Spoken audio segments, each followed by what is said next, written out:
Et bonjour tout le monde, on se retrouve dans une nouvelle vidéo pour vous aider à faire votre lettre de motivation sur Parcoursup. Donc je me présente, je suis Héloïse, vous m'avez sûrement déjà vu sur les réseaux, surtout sur TikTok.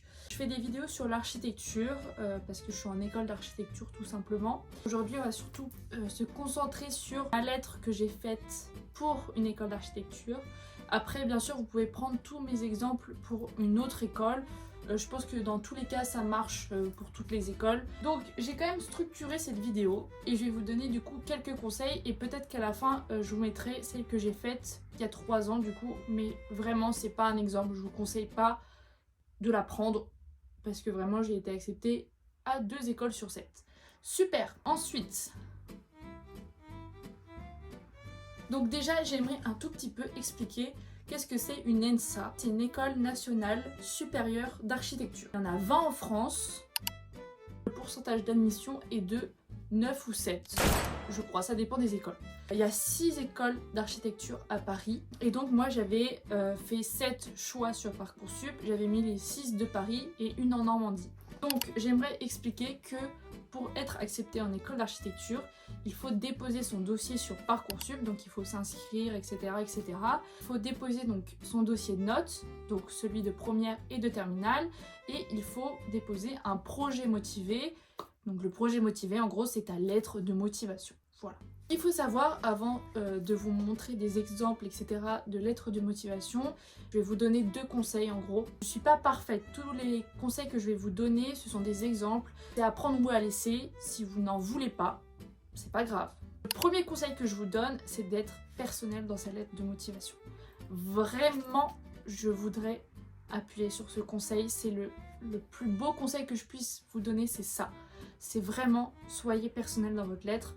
Parce que la deuxième étape pour être accepté dans une école d'architecture, ça va être l'entretien. Pendant l'entretien, ils vont ressortir parfois votre lettre de motivation et vous parler de ce que vous avez mentionné dedans. Si vous racontez n'importe quoi, ça va être un problème. J'espère que vous avez compris. C'est arrivé une copine et elle pouvait rien faire, elle s'est fait cramer et c'était ciao. Elle a été refusée dans toutes les écoles. Donc deuxième conseil, c'est vraiment, ce n'est pas grave si vous ne savez rien de l'architecture. Vraiment, ne vous mettez pas la pression et ne commencez pas à mettre des choses dans votre lettre de motivation auxquelles vous ne sauriez pas répondre en entretien. Donc cette vidéo va être structurée en plusieurs parties. Donc je vais vous expliquer comment faire chaque partie de votre lettre de motivation. Premièrement, j'aimerais dire que votre lettre, il faut qu'elle soit compréhensible, lisible et aérée. Qu'on puisse lire tranquillement. Parce que sachez qu'il va y avoir des milliers de lettres de motivation et la vôtre fait partie de ce tas. Il n'y a pas besoin d'en faire trop. Première partie, c'est bien de commencer votre lettre par Madame, Monsieur, par exemple. Pas besoin d'avoir une formule de politesse trop longue, ça ne sert à rien. Première partie de votre lettre, ça va être sur vous.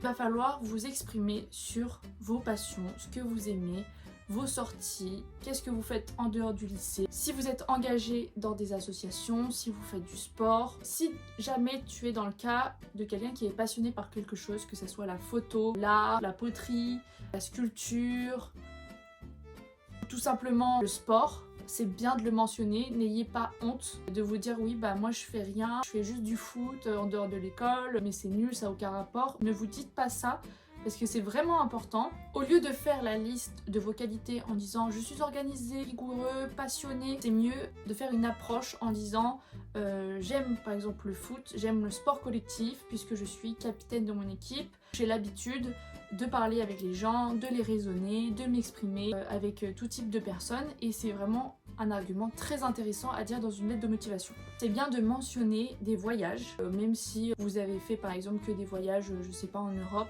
c'est quand même bien de le dire. C'est super intéressant de voir quelqu'un qui a déjà un regard sur le monde. J'aimerais finir pour cette partie de bien vous dire que si vraiment vous aimez travailler, si vous aimez être organisé, etc., c'est super important de faire comprendre aux profs qui vous lisent que vous êtes conscient de ce que c'est les études d'architecture. C'est des études qui vont durer 5 ans, c'est long, c'est des études où il y a beaucoup de travail. Si la personne qui vous lit comprend que vous êtes réaliste sur les études d'architecture, que vous savez que c'est long, dur, qu'il faut être passionné et motivé pour faire ses études, cette personne va bien réussir ses études parce qu'elle a conscience de ce que c'est.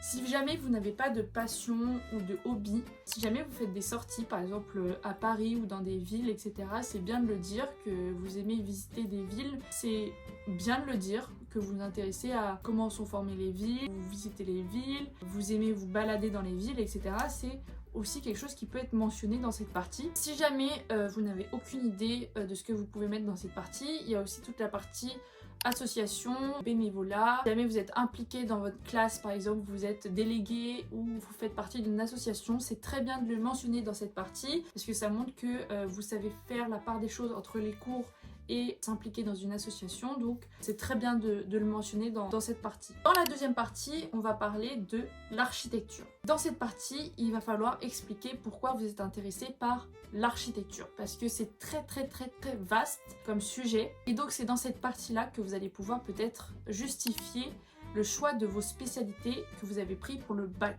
Ou alors, si vous n'êtes pas dans un bac général, ce n'est pas du tout grave, parce que en architecture, on mélange les bacs pro, les bacs techno et les bacs généraux. C'est bien de comprendre pourquoi vous êtes passé par, je sais pas, un bac techno plutôt qu'un bac général. Justifier, par exemple, votre projet. Plus tard, vous êtes sûr de devenir paysagiste.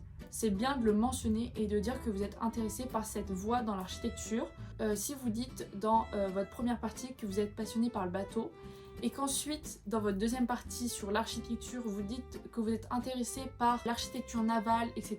En fait, on va tout de suite comprendre le lien entre votre première et deuxième partie. Il faut qu'elles soient un tout petit peu liées, même si vous n'avez pas pris de maths ni de dessin ou je ne sais quoi, ce n'est pas grave. Sachez que en architecture, on apprend tout depuis le début. Ne soyez pas stressés pour ça, ce n'est pas grave. C'est très bien de justifier vos spé si jamais vous avez fait géographie, etc. C'est bien de le lier avec un sujet sur l'architecture. C'est bien aussi dans cette partie d'expliquer pourquoi et comment vous avez trouvé ce milieu intéressant. Vous pouvez parler d'un stage, c'est bien d'en parler. Si jamais vous avez déjà parlé avec un architecte, c'est bien d'en parler.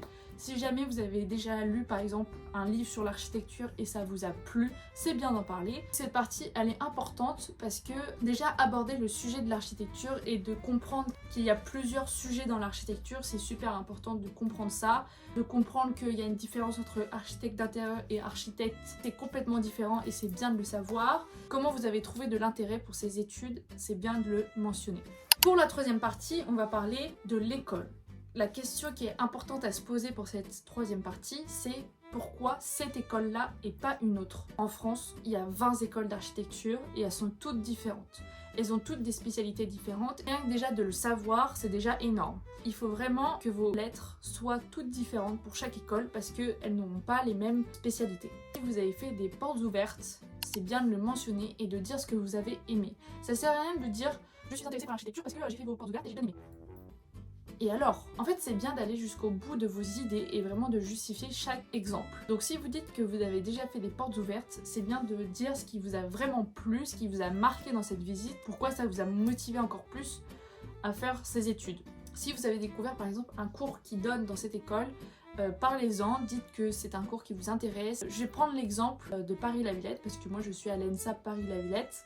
Et à Paris-la-Villette, on fait des sciences humaines et on fait de l'art plastique. Ce n'est pas du tout le cas dans les autres écoles. Un autre exemple à donner, c'est si jamais vous avez déjà discuté avec des étudiants de l'école en question, parce que ça permet de voir que l'étudiant il s'est vraiment intéressé, qu'il s'est pas fait de fausses idées sur l'école, qu'il sait vraiment là où il va et pourquoi. Moi j'avais dit dans ma lettre de motivation que j'étais vraiment passionnée et genre intéressée par leur école parce qu'il y avait plusieurs ateliers genre super intéressants comme l'atelier maquette, l'atelier photo, etc. Je trouvais ça extrêmement bien. Ça peut être aussi un professeur, si jamais il y a un professeur que vous trouvez genre super intéressant, qui est réputé, etc. dans sa matière, c'est super cool d'en parler parce que tous les professeurs sont des architectes. Dernier exemple que je peux vous donner, c'est les associations. Si dans votre première partie vous avez dit que vous étiez très sportif, c'est très bien de lier avec une association de l'école. Moi je sais que dans mon école il y avait des associations de bénévolat pour partir en Équateur construire des écoles pour les enfants. C'est super cool de faire un lien entre les associations de l'école avec votre projet. Et donc à la fin de la lettre, vous mettez une petite conclusion, des remerciements et ça sera tout. J'espère que cette vidéo vous a plu. C'est un petit peu un format qui change de d'habitude puisque je suis sur TikTok principalement pour ceux qui ne me suivent pas et qui ne me connaissent pas. Si vous avez des questions, n'hésitez pas à les mettre en commentaire afin de discuter avec les autres. Ça peut être super cool de partager chacun nos petites astuces. Je vous fais des bisous.